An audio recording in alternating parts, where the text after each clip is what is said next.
Hey, She Slayers, and welcome to another episode of She Slays Today podcast. I am your host, Dr. Lauryn Brunswick, and today is probably one of the hardest definitely the hardest intro I've ever had to do. So I made Kirby be here with me.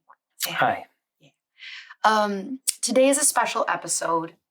It is actually a re-release of an episode that happened a few months ago with Dr. Bobbi Voermans. I believe it was episode 98, where we talk just together. She came and visited me, and we had a really awesome Bobbi conversation about being business owners and personal boundaries and second clinics. And if you have not heard through social media and all of that lately, this past weekend, Bobbi Voermans died of a heart attack at age 43. And it is a shock, obviously. I will say in this episode, she talks about her heart issues, and how she almost had died a few years earlier, and it was caught. And so just trigger warning that, we talk about things. This is a past conversation where we talk about life as if we have any control over it. And but it is so good to hear her talking and laughing. I'm so thankful for this audio.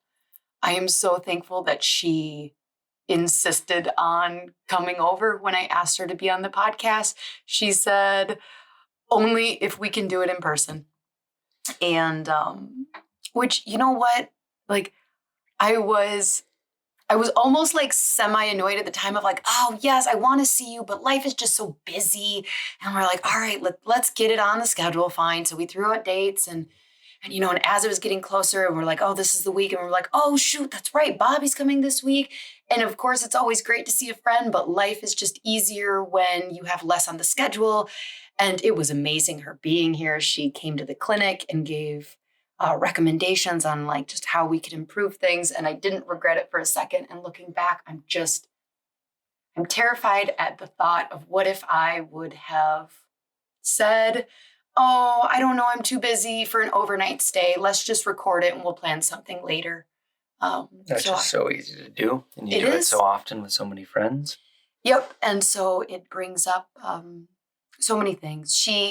This episode, we changed the intro, and you are going to hear some short, some a little longer segments from chiropractors who Bobbi impacted. I'm almost upset. I say this like, well, grief is crazy, so there's a lot of different emotions, but I'm almost mad that we taint how we talk about people once they've deceased. Like all of a sudden, everybody, even that alcoholic who beat his kids and abandoned the family, he was actually a really amazing guy and like really had a good heart. And because when I tell people I lost one of my best friends and she was one of the most amazing people, and that she can't be replaced, and that she was so kind, and that she cared about people, and she was the most joyous person I've ever met, almost obnoxiously joyous when you just wanted to be like pessimistic.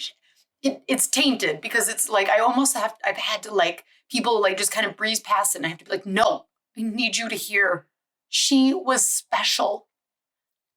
And I don't know that she'll ever be replaced in my life. And the people she touched, there's just not many Bobbi Voermans on this earth. And it pisses me off. Definitely not enough. So you are going to hear tributes from some of chiropractors. She impacted hundreds and hundreds of people, but we did have to cut it off at a certain point, saying like, we only have until this day and time to receive them. And so I'm thankful for that. And then you will hear our episode re-released as a tribute to her. So Kirby, we're not going to do a listener highlight today. I brought Kirby on mostly because I'm like, I don't think I could get through a prayer without being mad and ending up going on a tangent, asking God a million questions and things like that. So let's pray, and then we will get into tribute to Bobbi. All right. Dear God, first I want to thank you for sharing Bobbi with us, for her joy, her light, her compassion, for showing us how it's possible to live, for letting us glimpse a part of your love through her and through her eyes. Thank you for the time that we got with her and for all the people she impacted and all the impact that those people are going to have. I ask you for patience with ourselves and with the grieving process that seems to come in waves and at unexpected times. Help us through the next days and weeks and months and years as we struggle with the loss and the pain that comes with that. And I ask for patience with you, because one of those grieving feelings is definitely anger and frustration. Help us to accept that we won't be able to understand this, that we won't be able to wrap our minds around it. But hopefully there is some lesson, some joy, some goodness that can come out of such devastation. Help us to find some peace in the in-between of joyful remembrance and painful grieving. Help us to not just rest in the past, but take the joy and light that Bobbi brought to us and pay that forward so that her legacy lives on. Please be with her family and her kids and her community and her practice and all of us. Help us to do justice and honor to her memory by living and laughing and loving in a way that she would have. Amen. All right, here is various audio clips of amazing people speaking about an amazing woman. This is Dr. Scott Bouch from Wausau, Wisconsin. Just want to say a few words about Dr. Bobbi Voermans. Truly one of the most amazing people I've met in my whole life, and that Bobbi just all the time was looking at how can she improve her ability to make everybody else's life better. We talked every Tuesday and Thursday for the last 2 years. I've talked to her almost every Tuesday for the last 5 years. And the conversations were always about what can I do to make somebody's life better. And if she was going on this trip with her staff or her kids or her family or anybody that she came across, how can I improve their abilities? How can I see what's right in them, grow what's right with them? And I just enjoyed. We taught some programs together. She was a great mentor, and again, just a tremendous program. So God got a good one, and that's her statement all the time. Have your best day. In heaven, God's having his best day because Bobbi Voermans is there. Thank you, Bobbi. Thanks for who you are. And again, I will continue, and I've written on my mirror in my bathroom, have your best day. And I'll think about you every day. So thanks for being you. Have your best day. Dr. Bobbi's very famous line. This is Christy Wick, and I recall receiving a list of Wisconsin chiropractor names and phone numbers in 2014. And I was charged with calling each and every one of them to discuss taking a program that we had all signed up for to the next level.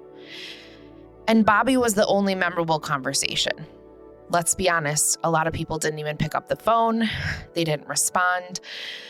But Bobbi was always looking to connect with and support other docs. So even though we were strangers at the time, I remember that I hung up the phone wishing every other doc in our profession was just like her.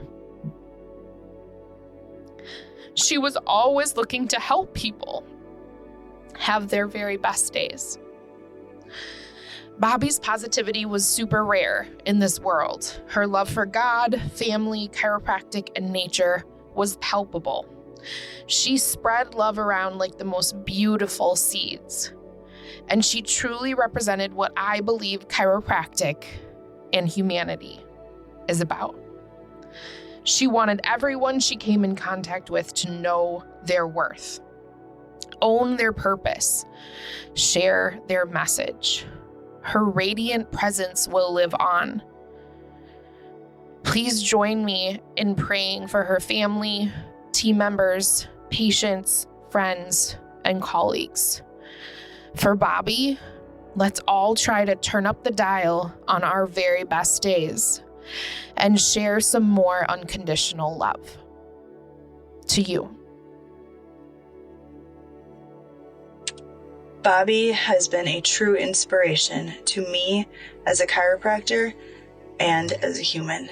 Bobbi has led us in so many amazing directions. Her legacy will be carried on through Hometown Chiropractic. There are so many things that I can thank Dr. Bobbi for, not only knowing her my entire professional career, but also in helping me become the woman, wife, stepmother, dog mom, and leader in the clinic. She has been a true inspiration to me and everybody she touches. Now we must carry on her legacy of chiropractic and family forever. Bobbi, I will always love you. Grace. Hi, this is Dr. Michelle Evans at Wildbrook Chiropractic over in Medford on behalf of everyone here that has worked with Bobbi in the past. When you work with someone for years, they become a part of your family. They move away, but every time you see them again, you just know that you still share that same family bond. Dr. Bobbi was family to us here in Medford, and we have spent the past few days reminiscing as a clinic on the joy she brought to the office through laughter, friendship, and inspiration. We will forever cherish these memories. We will remember Bobbi as a loving mother, inspiring chiropractor, and a strong woman. Rest in peace, Bobbi. You only had to meet Dr. Bobbi once to have your life dramatically improved by her joy, her vibrancy, her hug, her smile, her laughter, her wisdom, her experience, and just her willingness to give so much to others to make the world a better place. This is Dr. Tony Ebel, and I will tell you that woman did just that. The world is so much better because she was in it, and her legacy will live on forever. I am Dr. Amy Forrester, and I am one of the lucky ones who got to call Bobbi my friend. I first met Bobbi at a CSW conference in 2016, and I remember seeing Bobbi in the crowded conference room, and I immediately knew she was someone truly special on the inside. She just had this magnetic presence and was a bright light from that first moment.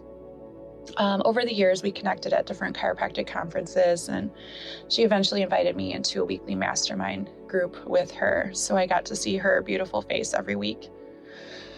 One thing that I will always cherish about Bobbi is just her beautiful, loving soul and how quickly she would get into the deep conversations that really mattered. We talked and talked about our families, our practices, our struggles and wins of being boss moms, and our personal lives. She was always willing to help me see through some hard stuff, shine a bright light onto my worth and purpose, and celebrate the big wins. Together, our Wisconsin roots ran deep, and we shared the love of farm life, Midwestern values, and the Northwoods, and of course, a great whiskey old fashioned. it was definitely a common theme between Bobbi and I. We loved to check out restaurants for good whiskey old fashions. I look back through my text with Bobbi, and a lot of pictures were sent between the two of us, wishing that we were together at a certain restaurant to share a big hug, a conversation, and a good old fashioned. She always greeted me with, "Hey, beautiful." And when we said goodbye, it was, "I love you." I know for a fact that she created a legacy that is far more reaching than anyone will ever really know. For me, every time I lay my hands on someone in practice, I will be more purposeful and loving because of Bobbi. When I coach other chiropractors, I will shine a brighter light to help them see their worth because of Bobbi. I will be a better mom, wife, and friend because of Bobbi. I send my love and strength to her beautiful daughters, Samantha and Alicia. You probably already know this, but your mom was super proud of both of you, and she talked about you all the time when we were together. Grant, thank you for your support of her, being her rock, and allowing her to chase her dreams and doing what she was so good at. Just know that in her short life, she truly lived out her purpose. Bobbi, hey, beautiful. I will miss you. Thank you for your precious time and love. Every time I have an old fashioned, I will raise it up to you. I love you, my friend. My name is Dr. Dustin Judd. I first met Bobbi Joy in Hell's Kitchen. It was a restaurant in downtown Minneapolis. It was just down the street from our chiropractic convention. And we were instructed to not be strangers, don't go to lunch alone, go with someone, even if you don't know who they are. So I tagged along with this group, and I have a chance. Bobbi Joy sat right across from me. And if you know Bobbi Joy, she never met a stranger. And at first I was intrigued by her name, just because in the South we use first and middle names for everyone. And then I just got to learn more about rural Wisconsin, and she practiced in a small town, and she had daughters, and I've got daughters, and what it was like to be on a snowmobile and bitterly cold and harvesting maple syrup, and they had plans to build a distillery, which I was intrigued by, and we just became instant friends. And I think she probably had a lot of instant friends because that's just who she was. She was true to her name. She was a true joy and light in this world. And I'm not just saying that. She was probably one of the most gracious, present human beings I've ever met. And if I've taken anything and put it into my own life from Bobbi Joy, it's to be present. She was just a servant. She was present at work. She was present with her family, and she squeezed every drop of life out of her life. And she was just present with everyone she's around, from her hugs to her eye contact. She was just there, and she was there for her friends too. And I'm just thankful that I got to know her, and I'm gonna miss her. I know so many people are, and until we meet again, my sweet friend, God bless. This is Jen Shoup, chiropractor in Hudson, Wisconsin. Bobbi was a dear friend of mine and a lover of life. Her family, she loved her family and thought the world of them, her friends, and chiropractic. Chiropractic was lucky that Bobbi chose that to be her profession. She poured her heart into it, and she was truly authentic in the way that she did it. She would encourage anybody else to just be who they were. And I think that was an important lesson. She was a mentor to so many people in the profession and out of the profession. But she was one of my mentors, and if I had questions, I could pick up the phone and call her. And she wouldn't be afraid to tell me how it was and give me the advice that I needed. And she loved to teach. She loved to spread the message of chiropractic. She would go into the schools and teach the kids about chiropractic. I'm curious how many kids she influenced to become chiropractors. She loved to teach her team. And she loved to teach other people's teams, mine included. She would teach us how to build each other up in our weaknesses and where we were strong and how to balance that within the office. She just had a way about her on communicating and how to bring it together as a team and for the betterment of our community and chiropractic. Bobbi, you made a huge impact in this world.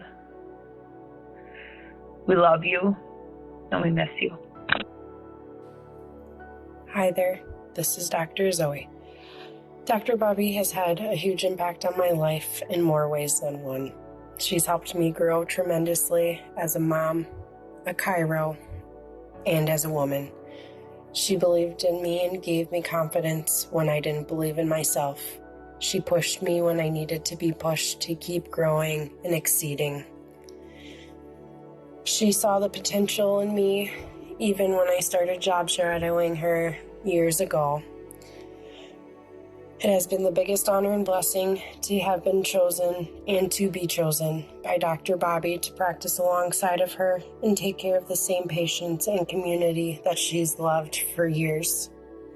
I am so thankful she brought me back to my hometown, which is also hers, to help her in her mission to change the lives through chiropractic care.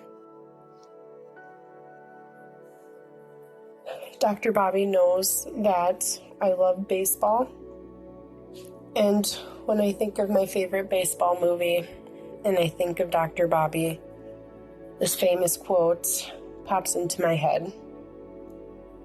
Heroes get remembered, but legends never die.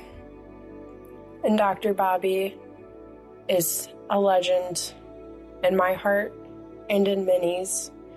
And so she will never be forgotten, and her legacy and her mission will never die. And so I am so very thankful and blessed and honored to be part of Dr. Bobbi's life and to have her as part of mine, as a boss, as a friend, as a mentor. Dr. Bobbi Voermans was one of the most influential people in my life. When I was 14 years old, I was graced with her presence and my life was immediately changed. The reason I am a chiropractor today is because of her love, encouragement, and dedication to the world. My name is Dr. Rachel Elliott, and I became a patient of Dr. Bobbi Voermans at age 14. I fell in love with chiropractic because of her passion and dedication to the entire profession and her true belief in the difference that chiropractic can make in the world and in every single person's life.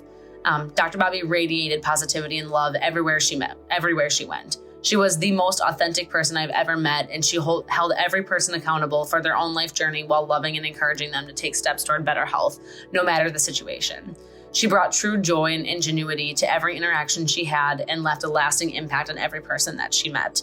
Her presence in this world will be sorely missed and unforgettable, but her light will shine on forever through the chiropractic profession and every single person who was graced with her presence. Hi, this is Dr. Jay LaGuardia. And I understand it's very difficult these times to put into words how we all feel.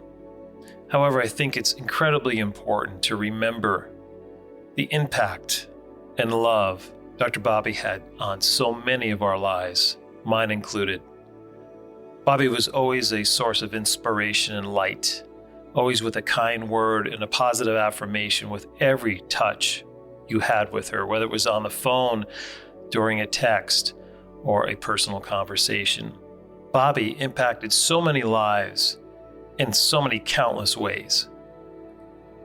And even though she left us far too soon, her impact and legacy will live on through each and every one of us for the rest of our lives. She was a tremendous chiropractor, an even better person. Bobbi will be greatly missed, but never forgotten, as her light and her love continue to shine upon us each and every day. Hi, this is Dr. Scott Haggerty. And Dr. Lena Haggerty. And we have so many great memories of Bobbi. I remember my greatest impression of Bobbi was always that she was just energetic, caring, warm, loving. And, When we saw her at chiropractic conventions, and she was just giving. Her heart was always a giver. She was always willing to give knowledge, time, counsel. And I just remember her having just the biggest heart that you can ever ask for an individual to give. She would give even when it wasn't convenient for her. She would give of her time, her energy, her wisdom. And I will always remember just what a giving person that she was to us, especially when she didn't have to be. When we first met her, I remember her just, opening up and just sharing her heart and her knowledge and her warmth with us. And my wife and I, we had a great dinner one time. And I just remember sitting there just thinking that she was just the most pleasant, most kind person. And I'll remember those feelings about Bobbi always. Yeah, I still remember meeting Bobbi, and I will always remember the trainings, the dinners, and our accountability group. She was a part of it for a while, and she really helped make it something special. And that was a time that we won't be able to replace, but she was just an amazing spirit with an amazing heart that gave all of the time. And her hugs were priceless, and she always lent an ear. And so many wonderful memories of her. But something that really stands out to me, two things, I guess, a rooftop dinner that we had, and our love of truffle, truffle aioli. And one training we came, and this seems so fitting, and she gave us, I think everyone in our group maybe, a damn it doll. And it said, "Whenever things don't go so well and you want to hit the wall and yell, here's a little damn it doll that you can't do without. Just grasp it firmly by the legs and find a place to slam it. And as you whack the stuffing out, yell, damn it, damn it, damn it." And I don't know if that's appropriate for this video, but, it seems appropriate now. We loved her, and we will miss her, and her spirit, though, it will live on through everyone that she touched. And our prayers for all of you are that God give you comfort and strength and peace in this so difficult time. God bless you all. Hi, I'm Dr. Wade Amundsen, and I just wanted to reach out and give my condolences and sincerest sympathy to the Steinhoffel and Voerman family for the loss of Dr. Bobbi. She was an amazing chiropractor, an amazing person, and a powerful force for good in her community and in our profession. And oftentimes family may be less aware of the role that a loved one might play in our community or professionally. But I wanted to make sure you all knew how impactful Bobbi was as she spread sunshine literally around her community and wherever she went. So I just remember specifically her bright, shiny, sparkly smile. We will all sadly miss her. The profession will miss her, her community will miss her, and I know her family will deeply miss her. So from the CSW and all of us, God bless you, and may Dr. Bobbi's legacy live on. Hi, Bobbi. Mona, and I just wanted to tell you, you've made such an impact on so many lives around the state of Wisconsin and the world in the chiropractic profession. It's been an honor to be your friend and to grow with you, and I just can't say enough about how much impact you've made. So hugs to all your loved ones, and thank you for all you've done. Hi, this is Dr. Denise Weber, owner of Serving Life Chiropractic and creator of the Conversation Lab. I had the privilege of getting to know Dr. Bobbi for the past, good 5 years, but even had the opportunity to be an accountability partner with her for a period of time and have weekly conversations. And so we got to know each other pretty well during that time. And Bobbi's just always been I think it's totally appropriate that her middle name is Joy, Bobbi Joy, because her smile was beautiful and infectious, and her laugh was even better. But she always brought in so much positivity. Trying to get through this without breaking down.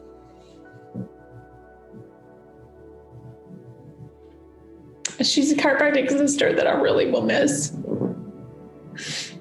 I will really miss her dearly.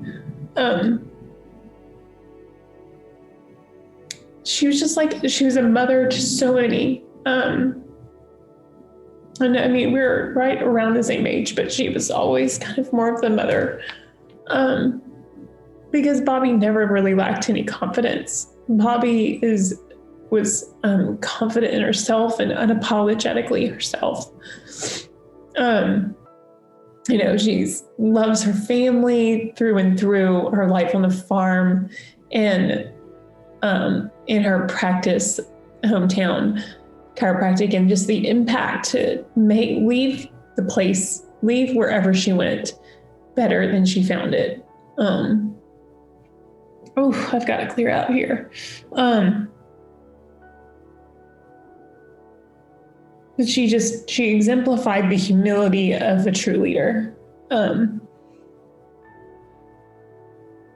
what I mean by that is that as a true leader, she was a true learner. She never put on airs. She never postured herself. She, as she would say, she would call her, she's like, I know I'm a damn good chiropractor and I'm damn good at what I do. She's just recently was on our, in my last class in TCL, and she mentioned to some of us that in one of our calls that bravery is still not my strength, but being confident is. And that is so true. And confidence was in everything, confidence in her delivery, confidence in how she loved people, confidence in her strengths, confidence in other people. And she would confidently speak life over others and encourage them, including myself. She would say, Denisa, be nice to you. She'd be saying, be nice to you. I was excited to even make her a module contributor, and because of her leadership. I will say the one thing that I can say that Bobbi really did was she was just she was a buster. Like I would do things and then I would wait, because Bobbi would always slide in with the deeper question after. Like she would always be, yeah, but then what? And she just kind of cuts through all the stuff, gets to the real thing. And we're like, okay, but how are we going to actually implement that? How are we? And this was in our accountability calls. This is, because she wants everyone to be able to move forward. And, what a privilege, her community had to have access to her, to have her heart, for her to love on people, for her staff to be there with her.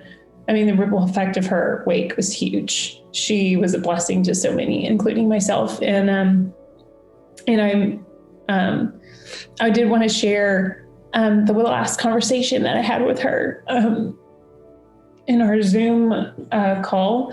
And she was sharing it with some of the younger doctors that were in our group too, but I'm just going to share it with you guys. She was speaking about your impact, and I feel like the very thing that she is sharing is exactly, she's just describing herself and her impact to us. God will put people in our path, and we need to step up and be the people they need us to be. And then we can, we learn about who we're meant to be on this earth. So anyway, I'm sorry. That's a little bit more. Don't apologize. That's usually where the lane goes. That laugh. She shares, God will put people in our path when we need to step up and be the people they need us to be.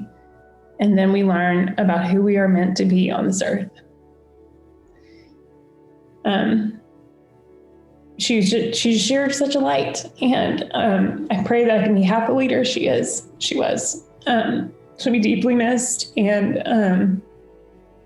I pray that we can all find that humility and be able to come to the table together, and serve our profession even better, and think of her as we have the privilege to lay hands on other people and make ripple effects and wakes and blessings in our own communities. But my thoughts and prayers are with her family, and I still can't believe she's not here with us, but heaven gained an angel, and I'm just blessed that I was able to call her friend.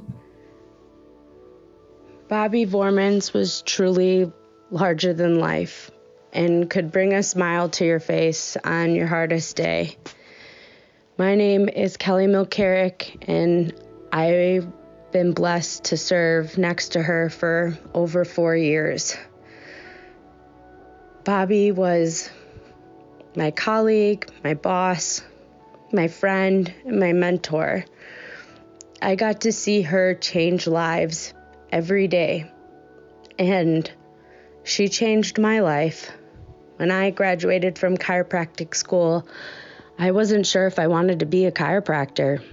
What I was taught wasn't congruent with what I was feeling, and Bobbi showed me what chiropractic really was and the changes that it could make in people's lives, and I will forever be thankful to her for that. She was truly a light in our community, in our clinic, in my life, and that light still shines. I will never forget the lessons that she taught me. She would read me like a book even when I didn't want her to. She supported me through many things, and she helped me grow into the person I am, not just as a chiropractor, but as a woman and now a wife. I will always remember Bobbi, and I will always love her, and I will take care of her patients, and I just hope to continue to make her proud. So today's guest is, you'll figure out real fast, is an old friend of mine. Not to call her old. She's not old, but she's a friend that I've had for a long time. She is a powerful leader. There is no other way. She has this presence. If you've ever met Bobbi Voermans, she has this presence that takes up a room that I am just jealous of. Like, her heart, it fills a room with joy. And every time I interact with her, I'm just like, God just like dipped you in a little something special. Like, she makes people feel special. And it's a skill that I definitely am jealous of. Because I don't know what I do to people. I make people laugh, and then I don't know, whatever. So she is a wife, a mama of 2 beautiful girls. Dr. Bobbi Voermans is the owner of 2 chiropractic offices in small town, rural Wisconsin. So yes, she is a Wisconsin rural girl like me. She graduated from Northwestern Health Sciences University in 2003. In 2015, she bought the office she had been running since 2009, which then established the Hometown Chiropractic Center. 2 years later, in 2017, she opened a second Hometown Chiropractic Center in Rhinelander. Dr. Bobbi was diagnosed with rheumatoid arthritis in middle school, and chiropractic care offered her hope as an adolescent girl, both in life and athletics. Dr. Bobbi's passion to grow chiropractic in her communities comes from the hope she found as a child. She prides herself by being surrounded by an amazing team of doctors and staff. When she is not at the office, Dr. Bobbi can be found on her family farm in the beautiful Harrison Hills. She loves to be outside camping, four-wheeling, and making maple syrup. Her and I are going to have a conversation today about opening a second clinic. All right, crew, so here is a fun conversation between me and one of my besties, Dr. Bobbi Voermans. Well, welcome to the show, Bobbi. Thanks, Lauryn. I'm so excited to be here. I'm so Kirby right away is just gonna be like, damn it, Bobbi, you blew up the volume. Sorry, Kirby. Love you too. I knew that I was gonna have you on, but damn, it's like 90 some episodes. But when this airs, I don't know I think this will air on the south part of 100. But like, I really thought I was gonna get you in faster than that. Sorry, girl, but it's okay. I love you. Yeah, time flies. So I am very excited for those listening. You're not used to interviews that are in person, but this amazing woman lives in my state of Wisconsin. And so when I said, hey, would you be willing to be on the podcast to talk about, running 2 clinics and just being a badass, she said, only if we can do it in person. And I'm like, oh my God, that'd be amazing. So we're actually looking at each other's faces right now. It's the best in way. person, and it's great. Okay. So I know everything about you, including your Enneagram now. But can you please just kind of give your background? Yeah, absolutely. I know it's a loaded question. It is a loaded question. Take all the time you need. However, the most important thing is I'm a chiropractor. Yes. Yep. And but why I started chiropractic is I have an amazing chiropractic story. I was diagnosed with juvenile rheumatoid arthritis when I was a 7th grader and told I would be in a wheelchair by the time I was in high school. And talk about a middle school girl going through something like that. Like, I was devastated. I was pulled from all my sports. I was, went into a depression state, which I can say that now, not knowing what it was then. I have amazing parents, so they pushed and prodded every direction. And when I sat in Marshfield, Wisconsin, which was the hubbub of healthcare at the time of growing up, and they told me my prognosis, my mom's like, there's no way. So then we started seeing a chiropractor. My brother was seeing a chiropractor for a wrestling injury, Dr. Jim Barr, and brought me to them. I ended up playing college sports. And so chiropractic really changed, obviously, not only my mindset because of I was able to get back to doing what I do, but it gave me hope. Mm-hmm. And I knew then and there that that's what I wanted to be. I wanted to be able to give hope to kids and families. Yeah. Yeah, I'm always jealous when people have really great. I mean, I've heard your chiropractic story probably like 7 times now, and I'm always jealous. I'm just like, not of the arthritis. That sucks. Yeah, it does suck. Yeah, sorry about that. Does suck. Sorry about that. But just the like, man, I want a cool chiropractic story. Mine's lame. I once was on a podcast though, and I knew they were going to ask because I think they had like told me. They were like a really organized host, so that but also like lame because they ask the same questions to everybody. Yeah, you never know what you're going to get on this podcast. So I'm looking at the questions ahead of time, and there it is. Like, what's your chiropractic story? Or like, and I was just like, so I prepped that I was going to tell them that I actually got injured in a fire incident while I was a traveling circus clown. And I actually pulled it off for about 5 seconds. And I think it was Richard Letta that I told this to, from the Chiro Inspired podcast. And he just looked at me and he just goes, wait, what? And I'm like, no, I'm just joking. But like, you believe me for a second, right? So that's my goal. Most people would believe you no matter what you say, Lauryn. If they only knew you. Right. I'm kidding. I'm just a terrible liar, though. So like, if I could actually bluff, I'd be like, totally, that's my story. God. We're both open books. So. Absolutely. Yeah. Absolutely. Okay, so fast forward into career. How long have you been in practice? And so I graduated from Northwestern College of Chiropractic in 2003.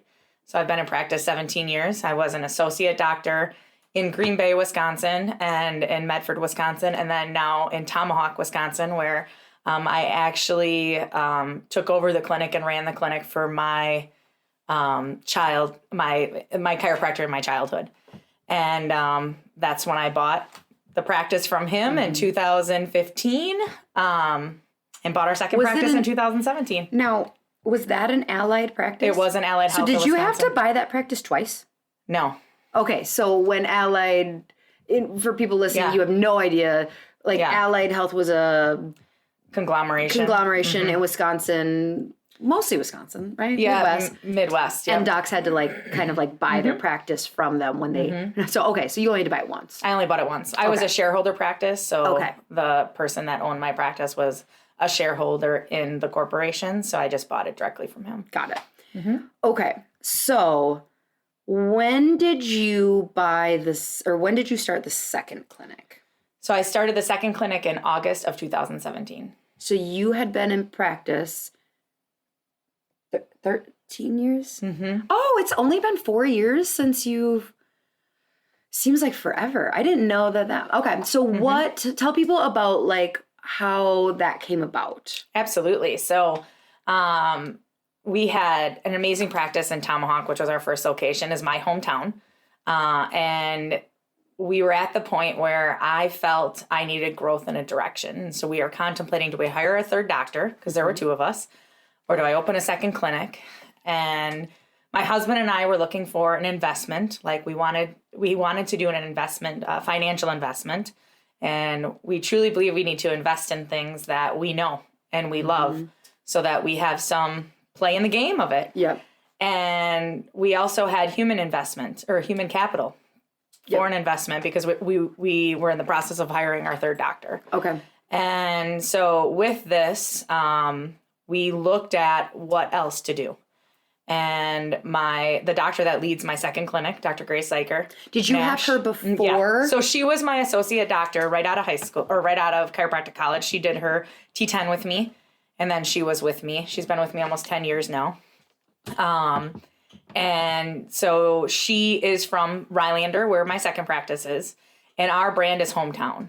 And it was an easy decision, not the negotiations of buying the second practice, but to move her into the office, both as an investment financially and into chiropractic. Yep. As far as that's concerned. So if we were kind of in this episode creating a list of like essential things that you need before you're going to start a second practice, I would think the first and foremost is like the right people. Yeah. I think that's like the most important people, especially I think if you take a step back and defining what you as the owner's role is going to be in the practice. So like I don't adjust in my second practice at all, at all. And Dr. Grace runs it. She's the lead doctor. She does a lot of the other day in and day out procedural stuff there in that office. I go in and maybe do some of the overseeing or CEO stuff, quote CEO stuff, in the office, and maybe go in when she's on vacation and see patients there. Is that no? Because you're just like a relief doctor. You're just like it's a relief doctor. I bet do the patients know you there? Not all of them. Some of them do. I mean, it's been 4 years now, so I've been in and out of the practice quite a few different times. They're just like, now where do you work? And you're like, I actually own this. I don't actually say that. Like to me, it's not a big deal. I want the patients to have their care. Yeah. I want them to be blessed with chiropractic, and if they ask, I'll be like, yeah, I know Dr. Grace. I'm a doc in the Tomahawk office. And that's what your answer is? Yeah. Oh, you're so sweet. And then sometimes I'll be like, well, I'm Grace's boss. Yeah. It just depends upon the situation and how you read people as far as that's concerned. But Grace deserves the credit. She has built that practice. We're looking for a second doctor. So as everybody's listening. Hey, no, don't be going to Tomahawk. Northern Wisconsin, Rylander, Wisconsin. If you're looking if anybody is going anywhere, listen, you don't get to come on my podcast and steal my associate. Okay, let's reverse even more and answer kind of the question, because I get this a lot. People being like, I see you have 2 clinics. How did you know you were ready to open a second clinic? And I kind of answer it almost the same way that when people go, I'm thinking about starting a podcast, and I'm like, oh my God, don't do it. It's so hard. So here's my assumption of what people think when they think about opening a second practice. I'm killing it here. If I get lots of people saying, oh, if only you were closer to me, I would go to you. And so you hear that long enough and you're like, well, we're awesome here. We can just be awesome over in this town. And they think that it is less work because they've already figured out the systems and procedures of one. And the analogy I would compare a second clinic to, and I can't wait to hear what you would say to this, is kind of like going from 1 child to 2 children.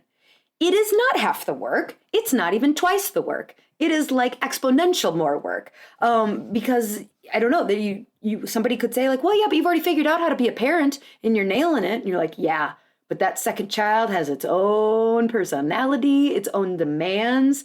So what are your thoughts on that? So my first thing would be, which we already discussed, is the people we surround ourselves with, like our team members and also my husband.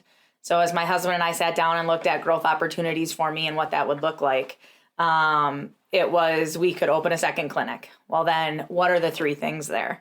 Did we have enough financial capital to do that? And we did, right? Did we have enough human capital to do that the way I wanted it done? Yep. And we did. The third is, was I ready for the emotional stress? Hell no. Because I didn't even know what that was going to be till it happened. What do you mean? I already have stress at one clinic. Yeah. Were we killing it in Tomahawk? We were. We were ready for growth, and we had to figure out what that would be. Had you kind of hit a plateau? Because that's another aspect that I think is often, because like if you're just growing, you almost don't even have time to think. I think where I started to go like, maybe we should open a satellite is like, it wasn't we had stopped growing, but like you just see a lot more growth potential. So I think we were still growing, just not as fast as I'd like to be. And I felt stagnant. Like I felt I, as the owner, I, as the doctor, I, as me, needed a chance to do something different. I think I feel that way every 5 to 7 years.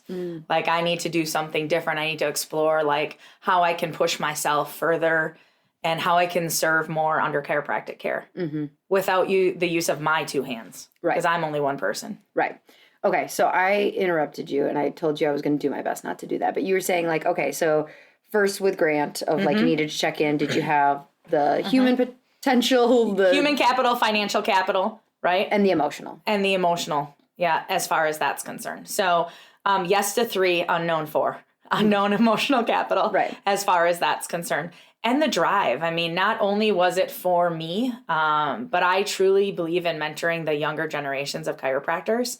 And I love doing that. Mentorship is work. Yeah, it is work. It is absolutely work. And huge shout out. I'm giving a shout out to Rachel Elliott, who just opened up her practice in Appleton, Wisconsin. So she was also didn't come associate for us. And didn't associate for me. Love you, Rach. I don't love you, Rach. And so starting to get bitter in this process. She was a high school student that worked in my office, who's now a chiropractor, and things coming full circle. But I love mentoring. I love mentoring the younger generation. I love chiros that start. And Dr. Grace needed a push and a growth in a different direction than I could give her. Yep. Being under so me. You saw an opportunity. I saw an opportunity for her too. Absolutely. Did you just replicate your exact systems and procedures? We tweaked. We had to tweak. It's an open concept office in Rylander, and we were not open concept in Tomahawk. Okay. So most policies and procedures are replicated.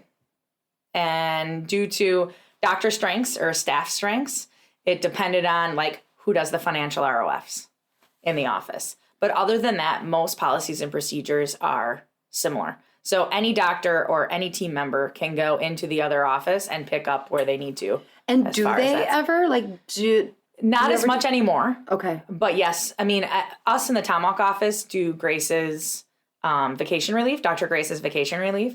And Dr. Grace came down when we had a doc on maternity leave and did Fridays a couple times a month for us. Okay. But team members, I did have an office manager that went to both clinics and did more back office work. But team members only go if there's an emergency. Yeah. So someone's out and someone else can't fill in at that office. But other than that, we don't usually have that. No. But the systems and procedures are enough that it's like, I can plop you in and plop you out. What about someone who thinks that they are going to be the doctor in both? Ugh. I don't know. You're better than me. Lauryn, you're better than me. So I'm not. I'm in one, yeah. So, but I think that you need to really think about, I have kids and I have a family. I may not have been best about my boundaries, and I'm a workaholic. And so I would dive right into work and have to be pulled out quite a bit, which I'm doing much better with. Yeah, are you a control freak? No, I don't think I'm a control freak. Oh. Absolutely not. But I do like to work. Okay. Like I feel like I've always had to prove who I was. And that by working hard, I've always been able to do that. So that's just how I've become in nature. And I've had to work through that, right? Like I don't recommend that for people. Right. But I think One thing I would say out there before I finish answering the question you asked is... what was the question I asked? The question you had asked was... I asked the question? You did. Is like, we all have our own stories about where we came from and who we are and what our backgrounds are, but they make us who we are today. Mm-hmm. And so some of us have walked paths that some people would judge are better or worse than others. But if it wasn't the path I walked, I wouldn't be who I am. So I truly believe my strong suit of being a hard worker has gotten me to where I am. But it's also, I'm sure we'll get into my heart issues. Mm-hmm. So it's also like put me in a state of what I don't like about who I am too. Right. Right. So, what was the question you asked? I don't remember. I don't know. I'm just like leaned in, like, yes. So the second clinic, getting into that, being the doctor in the second clinic. Yeah. Like, I couldn't even imagine. Like, at my most, I've seen like 457 PVs a week by myself. And I don't want to see that a week. I'm good seeing 200 a week. I don't work full time as an adjuster in the office. But I don't want that for myself. My body, I had rheumatoid arthritis as a child. My body doesn't like that physically. But I truly believe that, if you're going to be a doctor in each office, you need to be good about your boundaries and what you're asking of yourself. Because not only is a second office a huge emotional investment in the owner, but when it has to be a physical investment too, you're asking a lot of your own body. So question as far as like maybe not necessarily adjusting in both clinics, but where I've struggled with two clinics is, the doc that runs, Dr. Jess, who runs the clinic I'm not in, is amazing, but she's not the boss. So the employees I don't want to say don't fear her, but like, I feel like it is difficult. Like, I am the energy, I am the drive, I am the vision. And so like, if I'm only in one clinic and I'm not over there being like, hey, how come nobody's like, didn't we say like posting the goals on this bulletin board? Didn't we decide that at the meeting, like we were going to do this? And so this is where like, I'm definitely a control freak, and is the thing that I struggle with of like, who's providing the drive if you're not there? And maybe it's not driving the drive, but cracking the whip. So it's super funny you asked that, because if I've learned anything over the years, it's the more I let go and let Grace take that control, the more successful the clinic is, and the more successful I am, and the more successful she is. Mm-hmm. So Grace runs that practice. Like, I'm confident to say Grace runs that practice. If she needs help, she she asks me. Mm-hmm. And I mean, do I oversee things? I absolutely do, right? As far as that's concerned. But the team knows Grace's strengths and weaknesses. They know when she can push. Like, Grace does not like to see a full schedule. So like, they know she can't look at the schedule. Just adjust. You go adjust. And so Grace does way better if she doesn't look at a schedule and what her day is going to look like. So she has no idea who's showing up? Sometimes not at all. I mean, I look at the schedule and I'll still be like, you're here. Yeah. Were you on the schedule? Yeah. And they're like, yes. And I'm like, cool. So it's getting to know what makes each one of us click in different ways. Mm-hmm. But the more I let go, like, we set goals, and my expectation, like, are the goals individual clinic, or are the goals? Yes, the goals are individual clinic, and then I have goals for both clinics together. And do you talk about your combo goals with the team?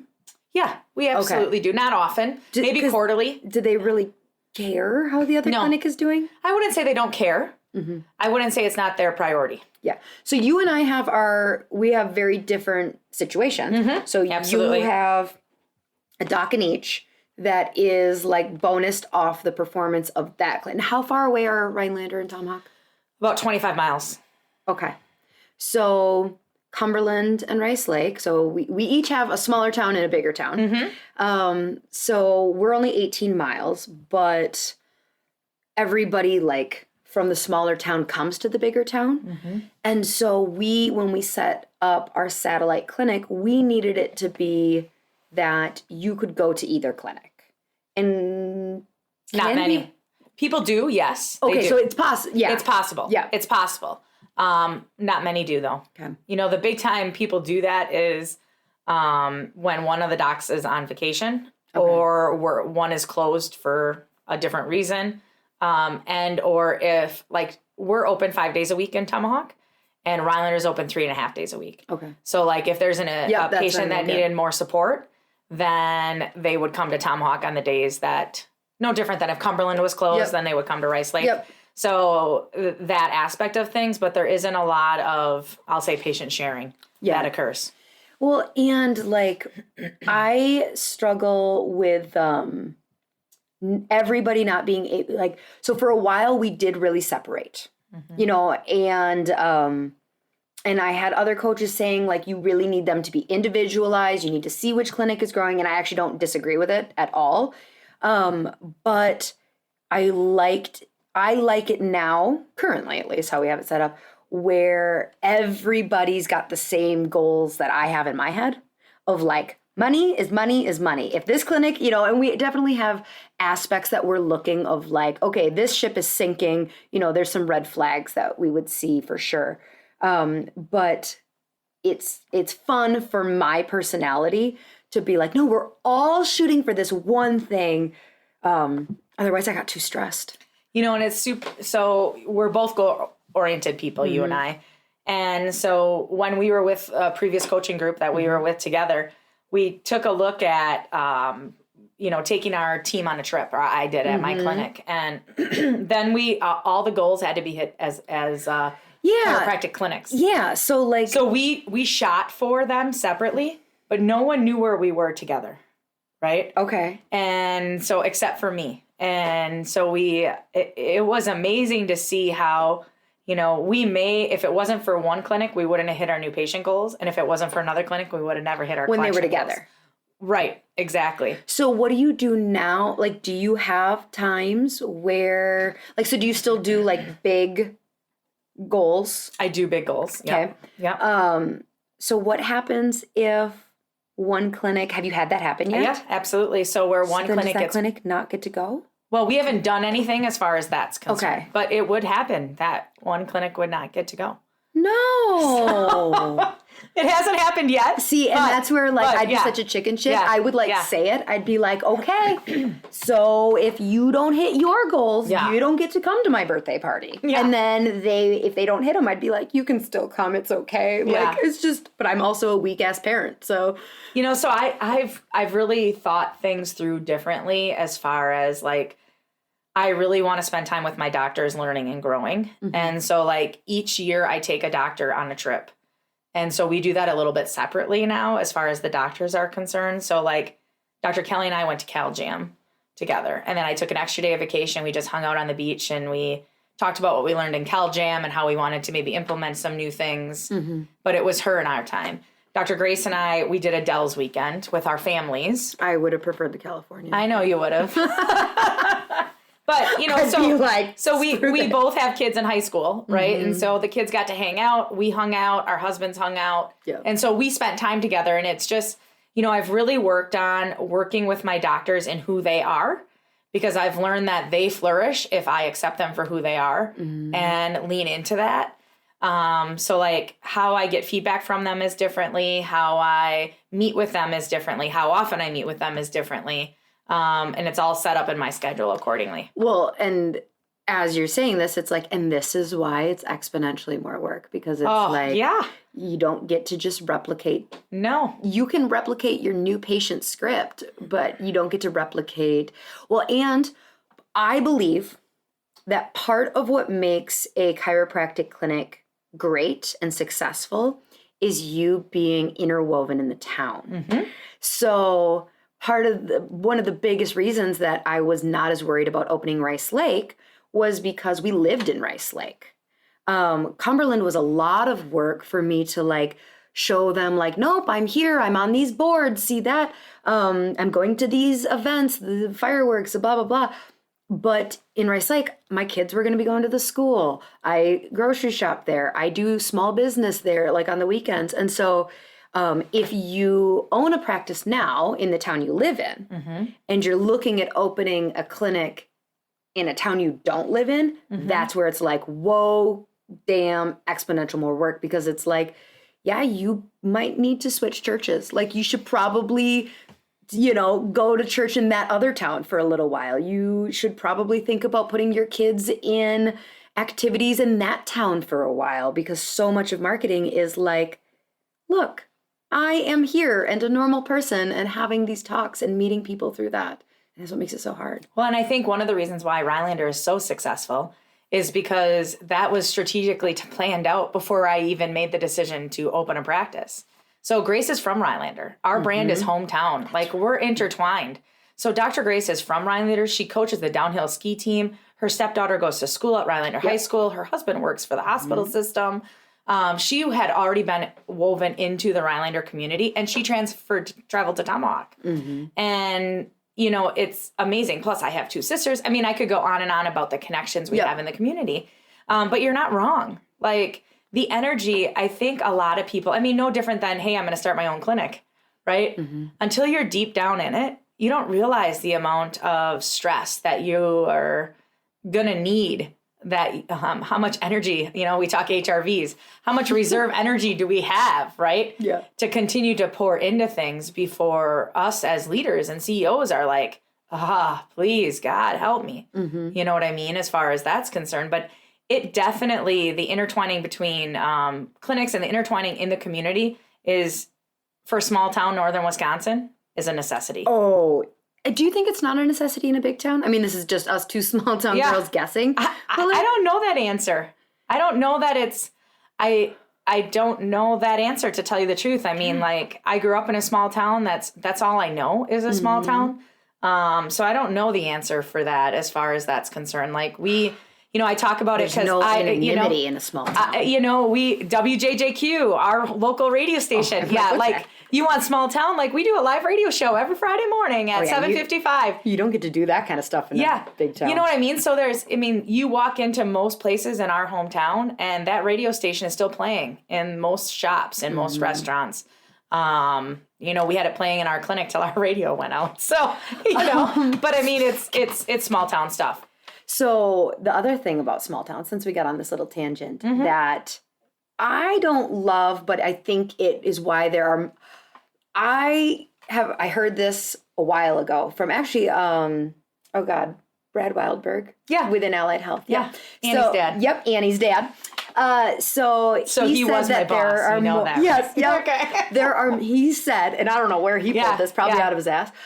He said there are more $1 million chiropractic clinics in small towns than in like big cities, percentage wise, type of thing, because so much of a small town, everybody knows you. So like, it can work against you if you're not that great of a person, but if you're like a nice person, then you're constantly marketing, and it sucks. It's draining, but like, you're at the grocery store, people see you, people know you, you're being front of mind, you're on Facebook, everybody sees you. My husband does the grocery shopping most of the time. Do you struggle with, because you're introverted? I am a little introverted. Anonymity? No, a little bit aspect of it. We have chickens. I live on a farm. And what do chickens have to do with it? Because I'll be walking out in my, my pajamas and my muck boots, and I'll go feed the chickens, and I'll be like, hey, I saw you feeding the chickens the other day. Yeah. Wait, if you're on a farm, who are these people who are seeing you? Yeah, well, we live right close to the road, and so they'll be driving by, and so... but as far as what I loved about Tomahawk, and one of the reasons I came back, is because every time I came home, I went to the grocery store and I saw everybody. And I love going into the grocery store. So I am more of an introvert, but one of my strongest strengths is zest for life. So I'm a very boisterous person, for better terms, or in your face, depending on who you're talking to. And so I have no issue carrying a conversation on with someone. I just have an issue sometimes ending the conversation. So it doesn't bother you to it doesn't go bother into the me. store and know multiple people. No, not at all. My kids, when they come with me, it bothers them. But that's interesting. Yeah. So like, we talked at lunch how I hate the introverted extroverted system, but you would claim to be introverted. I would, but nobody would call you that. No. I, as a 3, am supposed to be, a performer, a very loving the limelight. And I do, but only on my terms. And so I can see that in you, Lauryn. Yeah, right? Back to the control freak. And I think the biggest thing I hate about the lack of anonymity is that I am going to unintentionally offend someone, and then they're not going to like me over something I didn't even know. I've had people say yeah, we've gone to church together. They'll start as a new patient. I'll be like, nice to meet you. And they'll be like, we've gone to the same church for years. And I'm just like, I mean, have we actually met? And they're like, no, but I've seen you. And I'm like, yeah, but I don't know who you are. Come on, that's not fair. And so it's that stresses me out. And I can totally understand that. It's good growth for you, Lauryn. It's good growth. It's good growth. Push your, growth only occurs outside your comfort zone, girl. Well, and you got a ways to go with that. Okay, so HRV. Let's talk about the stress and kind of so you opened the clinic in 2017, mm-hmm. and your heart stuff was 2018. Mm-hmm. Okay, talk about that a little bit. So, I have an amazing husband. I have a Kirby, right? Mm-hmm. And he's amazing. He took a lot of the stuff when we started the clinic. He was the go-to for anything that went wrong, or we own the building, so there's a lot of stress. It's not only the business, but the building.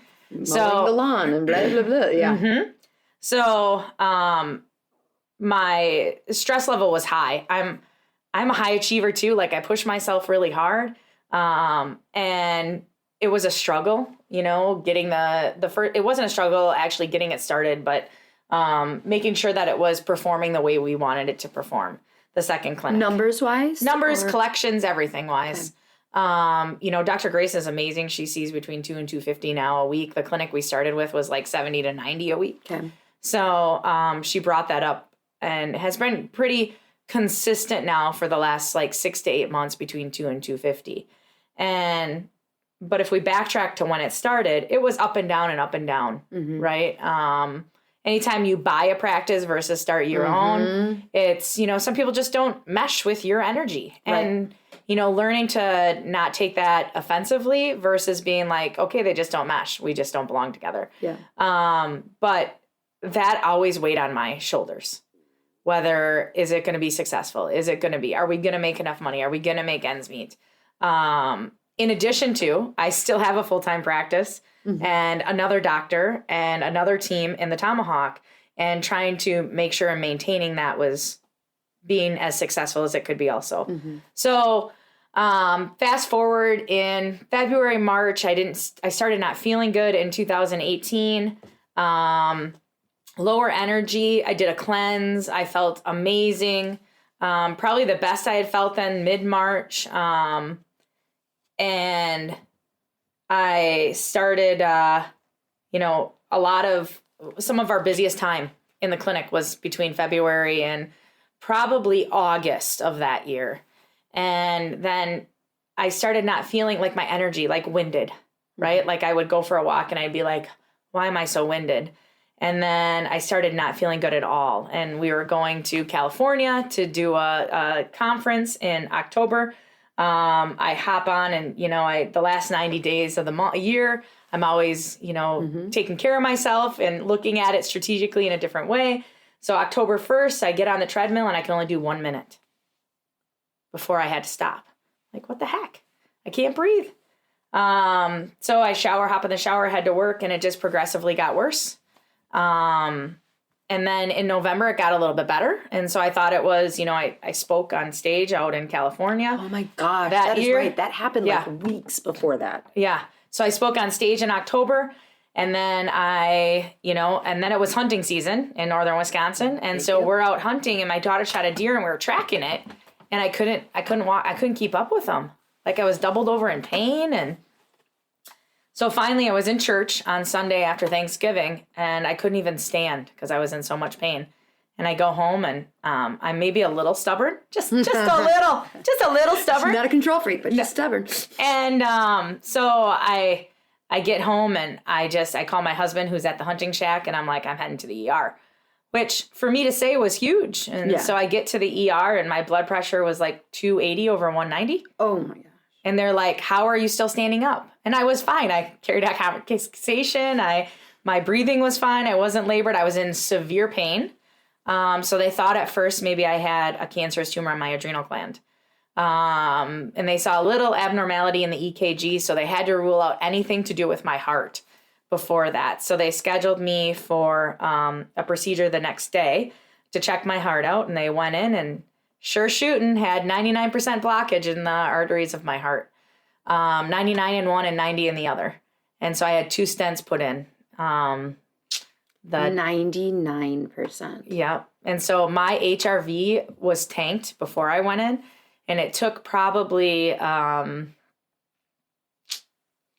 don't think it's still the best it should be. Better than it used to be. But yeah, so stress is huge. Huge. And so if you would ask me right now if I'd want to open a second practice, probably not. Like a third practice, or like you're like no, if I had to redo it Yeah. and I had been through this beforehand, I don't know that I would redo it. Am I glad I did it? Absolutely. Positively. But in my opinion, if I go through things like I went through where I come out of it and the doctor's like, I don't even know why you're still here. I don't know why I've never had a heart attack. I have no dead heart muscle. But the doctor is like, I don't know how you don't have dead. You have 99% blockage, which doesn't happen overnight. Your heart's been under stress most of your life. I was 40 years old when that happened. The doctor is dumbfounded. And of course I say it's because I'm a chiropractic person. So not only do I eat well, but I think well and I move well. And that's what kept me from not having that heart attack. But I know that stress affects me. And as I have dreams and goals and children and those when you go through a life-altering event like that, it changes. It absolutely changes. Yep. I want to ask about boundaries that you've had to do since then, but I don't remember years at all. So we opened our second clinic 6 years ago, 6-ish, 5-ish. And it was 2 years ago that I had a whole big heart workup. Now, I did not have stents. It was just a sit down with a cardiologist going so how's your stress level? But yeah, it is, it's one of those things where I don't think you need to have 2 clinics to have a lot of stress, but it's a big thing that needs to be handled when you're dealing with these high performing clinics or, what kind of boundaries did you have to put into place after? Of around the idea of okay, so we're running these rock put star into clinics. place or my husband put into place for me, right? Right. I'm not a good boundary person. Most people that have known me, I don't. You used to harass me when we were coaching together with a group that I'm involved in too much. I do too much. I'm on too many boards. I'm on too many this. I'm on too many that. Too. Yeah, just right. Helper. So, but I put in a lot of boundaries. One is a lot of self-care boundaries. Okay. 2 is not so much. Hold on. Can we elaborate slightly more? What kind of self-care boundaries? Well, just Epsom salt bath on a weekly basis. And that's my me time. A lot of it is personal boundaries that isn't so much this is what I do, but Bobbi, God damn it, you got to let yourself do this because you're important. And sometimes I worked and gave everything I had to everyone else and never gave back to me. Yep. And it was a rude awakening for me to see that. So there's a lot of boundaries, going to bed at a decent time. I get most nights, I get 8 hours of sleep, at least 8 hours of sleep at night. I do too, but it's because my body forces me. I typically I don't think I could stay up until 10 o'clock most nights. Last night we did. We did last night. And I'm it's 10:20 and I'm you guys, I am 2 hours past my bedtime. I have to go to bed. But yeah, so, taking care of me. I still don't work out as much as I should. Kirby and I were talking about meditation and yoga this morning. That's been an amazing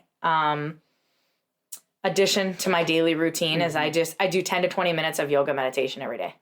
So it's been great for me, great for my blood pressure, great for my heart, great for my balance, my flexibility. Because no matter what you have going on in your business, hey, She Slayers, life occurs for you every day. And so that aspect of things, of taking care of you, I mean, we preach it to our patients all the time. And as we get down into the business, we sometimes forget that we need to do it for ourselves. Especially as we're high achievers and want to help and change lives. Well, that's what I was thinking while we were talking, and you're saying this, like, you know, how you like kind of force yourself to take a bath. And I'm like, yeah, isn't that true? I would say that it is a personality trait of somebody who's like, well, yeah, I have one thing going great, and now I need to do a second thing because I had like 5 minutes of like rest of like, so I'm going to start a second clinic, and then maybe I'll even start a third. Like, might tend to be kind of like that workaholic mind frame for someone who's like, I have time, I should start a second clinic, and we don't want to rest. And so that's part of the problem. Is I don't know if there's a ton of people who are naturally really good at balancing the rhythms of like rest and work, going able-mindedly going, I should do more work. Right? We can learn from people like that. Broken people that are like, right. Huh, what do I even do with Wednesday mornings? Right. I should start a second clinic. Well, and you talk balance, because I don't know what that is. I'll be honest. You know, I'm a in it person. So if I'm at home, I'm in it. If I'm at work, I'm in it. And you know, if I'm here, if I was here with you like we were last night, just hanging out as friends, you know, that's where I am as far as that's concerned. But I don't even know if I know what balance means, to be honest. You know, that aspect of things, you know, got to hang out with your team this morning at the clinic, and, you know, they're like, if Lauren's not at work, she's still working. Yeah. You know, as far as that's concerned. Started a damn podcast. Yeah, right? Absolutely. Absolutely. But it's amazing. I mean, chickens. What? Maybe I should get chickens. Like, so maybe I could like... Don't add more. Oh my gosh. Don't add more. No, I think I'm going to add chickens. Definitely going to add chickens. Oh, the eggs are nice in the morning. Well, okay. So one boundary I know that you have talked about is how many problems get to you. You know, so you've kind of like talked around it multiple different times of like having the right people, but like that's a boundary that you need as when you are employing multiple people. So if you got 2 clinics, you got multiple people, multiple docs, and sometimes just because you're the one who's like signing the checks, there can be, especially if you're in a control freak, there can be this idea that like everything needs to be run by you. And like, so, you know, you've talked to like, you have to set that boundary of like, don't present me with that like there are people for that. Absolutely. And, you know, so a couple things. One is I hired a personal assistant, which has been a godsend. She's virtual, so she's been a godsend for me. She works 10 hours a week, and she does a lot of things that I don't, researching, right? Scheduling my flights that I'm leaving for Florida with on Monday, and, you know, doing things that I just don't have the time to do. Hey, I need you to order this for me. And, so she does a lot of things both in the clinic and personally for me, and it's amazing, which made me go, like there's a lot of stuff off my plate. At work, like I just took everything that didn't need my energy and made a list of it and started dispersing it to people that I felt were confident and good at what they did. And I'll be honest, you know, one of my strong suits is I trust easily. If I say something, can you do this? And you tell me you can, then I think you're going to do it. And have I been burned by that? I have. But it's just allowed me to get things off my plate and set things up. And knowing that things were getting done, and they have been. Again, guys, have I been burned? Yes, I have.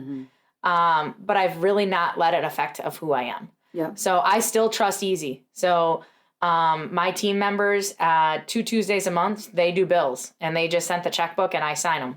I don't look, I don't, yeah, you know what I mean? So I still want to assign them to know, like, I joke that they're going out. I'll joke with somebody. I'll be like, because, let's say I'm out and I owe someone money or whatever. And I was just like, oh, next time you're at the clinic, just ask the front desk to write you a $200 check. Like, anybody could walk up to our front desk and be like, Lauryn said to give me a check for $500. And they would just be like, all right. Like Lauryn said. Like, okay. You gotta stop saying that, Lauryn. I know. You gotta. I'm just like, I don't know. I delegate too much. Too much. And I wouldn't say that. I would say, I always tell everybody my most important thing is to work me out of a job. So I don't want to be if I don't want to be at the clinic, then I don't want to be at the clinic. Mm-hmm. I want systems and procedures and people to know their worth at my offices where I don't have to be there anymore. Mm-hmm. And when it comes to that, then it's time for me to totally be gone. Yep. And I'm okay with that. You and I were just having that conversation this morning about if we ever would sell our practices. And, I by far would sell. Like, if Dr. Grace wanted to buy the second practice, wholeheartedly, she would have the opportunity to buy the second practice.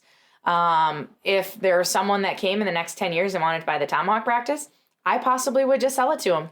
That's crazy. I know. So you said systems and procedures. We did a really bad job with the checklist, but somewhere in there, we've said a lot of things, but it's more of like I spy. You're gonna have to find this checklist. Another huge thing for starting second clinic is you better have ironclad systems and procedures. Yeah, absolutely. Ironclad systems and procedures. Time to train people on them. How do you set up your timing for training? I was wondering that, because you said it's in my schedule. Yeah, and I was going to ask. So I do a doctor training on every Wednesdays during our lunch hours, so I do 3 of you, 4 of us. 4 of us. Sorry. Mm-hmm. So the 4 of us.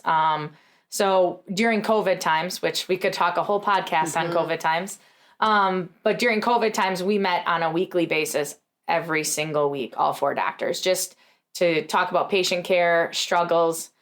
It was a bitch session in addition to what kind of support each of us needed personally and professionally. But we team train every Mondays. We team train every Mondays. In person? Nope. So we're virtually with both clinics, and then we'll separate and train separately. If there's things that it's individual clinics as far as that's concerned. So Grace is a solo doctor. We are not. Right. So scheduling and that type of stuff is slightly different. So we do training. I have Dr. Kelly and I meet on a weekly basis. So I have a weekly time that's out of my schedule and her schedule that we meet. Dr. Grace and I meet on a monthly basis, but she emails me her wins for the week on a weekly basis. Dr. Zoe emails me, and we meet twice a month. So every single one of us, as far as doctors are concerned, meet on a different basis. Yep. But it's best what I have learned about who my doctors are and how best to support them. Yeah. Sounds exhausting. It isn't actually. Yeah. It's one of those things that fire. I do love that. Love it. You're so good at absolutely. I do love it. And it is, if you think a second practice is because I feel like I can't do anything more, reach out to Lauryn, because it's not about that. Mm-hmm. You have to have enough passion to want to serve in chiropractic and enough emotional energy to open that second practice. Yep. But most importantly, you got to believe in yourself, and I don't know how many times you said badass this morning. But you have to think that that you're the badass, that you're able to serve these people through chiropractic care. Mm-hmm. And you have a team that can do that for you. Yep. That's beautiful. Final thoughts. Anything that we covered a lot of things. We did good. Yeah, I don't know. I know Lauryn's an Enneagram. So when I hire, I do via character strength. Mm-hmm. And so every single person that I hire has to have that done, and I have to analyze it before they get to be hired into my office. Because I'm pretty particular that we have certain personalities that come in that fit into the team that's already amazing. Yeah. So, when you hire into 2 offices, that's a huge aspect of things. That's something we didn't cover.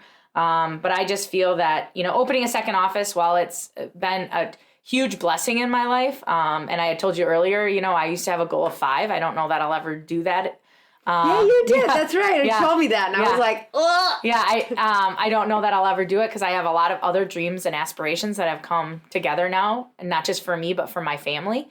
And, but opening a second business is, while it's amazing, it is a lot of work. So if you are up for the task, reach out and connect. And I mean, I'd be glad.